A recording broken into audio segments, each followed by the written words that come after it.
Welcome back to another episode of the Casey Campbell podcast. Casey Campbell with you, of course. We are pleased to be joined by Taylor Kitchen of Above the O-Line, TubbyChristie.com, and The Podium Finish. Of course, we were both at Mid-Ohio last week, but we'll get to that later because we have some big news to talk about. Big breaking news that just broke right now over there, and it's a bombshell. No one saw it coming, and I mean no one saw it coming.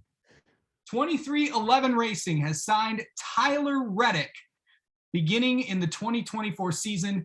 Of course, all the other details will be announced at a later time because we're in 2022 and this is going to happen in 2024. Now, obviously he'll be with RCR until the end of 2023. This is the first of many silly season surprises. This is the time that we usually talk about this. But first off, how are you and how are you processing all this? I'm good. I'm still recovering from Mid-Ohio. I don't know if you can tell in this video, but I am burnt beyond belief on my arms. Yeah. You can tell it in the latest video I'm going to be posting later this afternoon of Above the Line. Pretty bad, but no, processing this. I mean, we talked about it before we started recording, Casey, and the timing is very odd. I think that's something that we agreed on. RCR issued a statement. They said, we're proud of the success Tyler Reddick has found at Richard Childress Racing. We're focused on winning a championship in 2022 and 2023. Although timing of this announcement could not be any worse, and I would agree with them. I think 2311 jumping on the success that Tyler Reddick has had with that win, with his win at Road America, which I think is valid for them. But when you have a team that's finally in the playoffs, you have a good chance, you're pretty decent on points, and you have this big bombshell of a news that doesn't allow Tyler Reddick, I think, to concentrate. And I think that is horrible for that team. So that's where I'm at processing this. But Casey, we have a lot of questions. Like, is 2311 Racing going to have a third car in 2024? Who's going to fill that seat? That Tyler Reddick's going to leave empty. Do we have more silly season news that's coming? That's going to be more shocking because this is something that we talked about, kept under wraps. You didn't know, and you know everything. I didn't know, and there was no rumors. Like, I don't even know what to think. It's just, it's weird. It's really weird.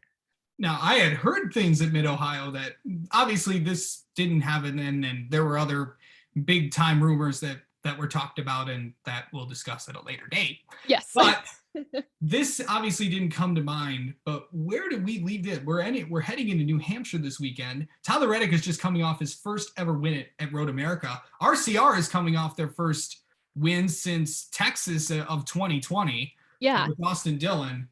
This obviously now throws if you wanted more interesting drama as Tyler Reddick continues to go for a championship, I got to think, how is he going to keep his focus? Because he knows that, he's only got 2 years left and he's going to go to another team and another manufacturer mind you. He's going from Chevrolet to Toyota. Where do we go from here? In recent years, the thing that this reminds me of is when Cindric was slated to move over to Harrison Burton. Excuse me, Harrison Burton was slated to move over to Wood Brothers. They announced it 2 years early or something like that. That was Clint Boyer that was announced that he would. But at that time, MWR was closing and all that. Yeah, changing manufacturers is now. Well, that was happening last year. Well, even without changing manufacturers, right. Just, when Matt DiBenedetto was said, hey, by the way, you have 2 years left. This is a 2-year type thing, right. a small type thing. Harrison Burton's going to take your seat. It reminds me of that situation a little bit, even though there's no manufacturer change where I don't think Matt had the capacity to focus because he's I got to find myself a new ride. I know I'm being kicked out. Tyler Reddick, in a sense, he's not being kicked out per se. He has that opportunity to move, but I see him, all respect to Tyler Reddick, but sometimes I feel he's unfocused or he can make moves on the track that sometimes don't make sense. And he's very squirrely in the best way possible. But when you have something like that kind of looming over your head, hey, I have this big opportunity coming up in 2 years. It's 2 years out, but the press that's going to be around him, the questions that are going to be asked, the nagging by the media, that is something I don't think he needs right now, especially with I think the state of his team this season. They started off really strong. They kind of had a dip. Then he magically runs super well at Road America, gets a win. It's not the best timing, and I wish it was. But and then talking about Kurt Busch, is he going to retire? Right. after the 2023 season. We're talking too, the 2024 silly season is going to be nuts because we have a lot of heavy hitters slated to retire. Kevin Harvick has talked before in the Dale Jr. download that 2023 is his last year. Martin Truex Jr. probably is going to be his last year too. He said, let's give this, our best year next year. Eric Almirola, another rumor. Yeah. We don't know if he's coming back or not. Even though he was slated to retire after this year, Casey, it's wild. I don't know how you're handling this either, or it's crazy. Yeah, I mean, this is just another day for me. Yeah, just the crazy rumor train just continues. You know me, I am the insider, as many people. Well, one of them. Oh yes. Yes. So that's the interesting thing. Truex might retire. Harvick might retire. Eric Almirola, we don't know. We still don't know what Kyle Busch is going to do. And then when 2023 comes around, entering into 2024, Bowman's contract is up in 2023. Yep. Ally's contract is up with 2023. Who knows in there if I'm Ally, if I'm that team, I mean, maybe Bowman a little concerned. And the marketing director of Ally, Andrea Brimmer, have kind of formed this kind of friendship and stuff and all that. So, with all the animals and all that stuff. So I would think they would stay. I know they got a good relationship with Rick Hendrick as well. Mm-hmm. So we'll have to stay there. But also Joey Logano's contract is up in 2023. Where does he go? And where does he fit into all this equation? And how many cards will 23XI have? How many cards will Trackhouse have? Speaking of which, Daniel Suarez still has to sign a contract extension with Trackhouse. Corey LaJoie's contract is up with Spire. So, and my whole thing was like, if Corey LaJoie, and I feel like he's really tight knit with Spire. I feel like, he does have a great opportunity if RCR is like, hey, bud, join our team. If they're looking to fill that spot with somebody within the Cup Series, maybe that's a good spot for him. I will say with 23XI, I'm not 23XI Racing, with Trackhouse Racing, I got to talk to Justin Marks at Mid-Ohio and kind of ask him, was he planning on chartering that third car for Project 91? And he's like, our main focus is just kind of getting guys in the car this year. Our focus is Watkins Glen. Next year, we're hoping to run every road course. But he didn't really say that he was planning on getting that car chartered right now. They're looking to the future though, to maybe get a third car, but I don't see them getting a third car within the next year or two. That's my kind of how I processed what he was telling us and that information. But yeah, there's a lot of things to start thinking about. And I know a lot of drivers' contracts are still under wrap, or they're like, yeah, we might be ending after 2023, but we don't know. So there's going to be a lot of speculation that we are not going to really have sorted out until I think middle of next year too, right, when we figure out who's actually going to be leaving and who's not. Yeah. And also right around that time is probably when the TV deal is going to have to get figured out, because usually the year before is when they announce when the new TV deal is going to happen. So I know that's going to obviously be big for the sport, what the schedule is going to look like as well. For this season, I know that there was some talk about all this other stuff, and obviously going back to Trackhouse, you got a chance to talk to Justin Marks this weekend. And I've heard some other things about with what the Project 91 car is going to be, and I'll save that for another video. But going into this offseason, what do you think happens next? How do you think Reddick does with all this, with all these distractions about, hey, I'm going to leave after the 2023 season? RCR could pick up the team does have an option for 2023. Yeah. Where does it go? Where does it go from here? I think RCR is going to keep him for 2023. I don't think, they're going to be like, I'm going to drop you after this season because we're mad or something like that. Like, I don't see that happening, but I think they're going to have to start looking at, who can fill our spot, who is left. I feel like this leaves Tyler Reddick in a bad position though for the next season in 2023, because it leaves him unfocused, kind of like what we talked about before. So championship wise, I don't see this happening for Reddick this year just because of how he's run. I know we've seen Trackhouse totally kill it on the track. Chase Elliott leading in driver points, leading first 3-time winner that we've had. I mean, not saying that it's his to win, Chase Elliott's to win, because we've seen a lot of other drivers really perform well, but I don't see Tyler Reddick getting a championship in these next 2 years, but it's going to be a distraction for him for sure. Absolutely. Yeah, for sure. Hey, how was Mid-Ohio last week? No, dude, it was so fun. Let's get into that because this is what we were going to talk about today. And then this breaks, and then it's like, oh, we just got like 10 million things to talk about. You know, you Yeah, gotta always be at the right place at the right time, you know.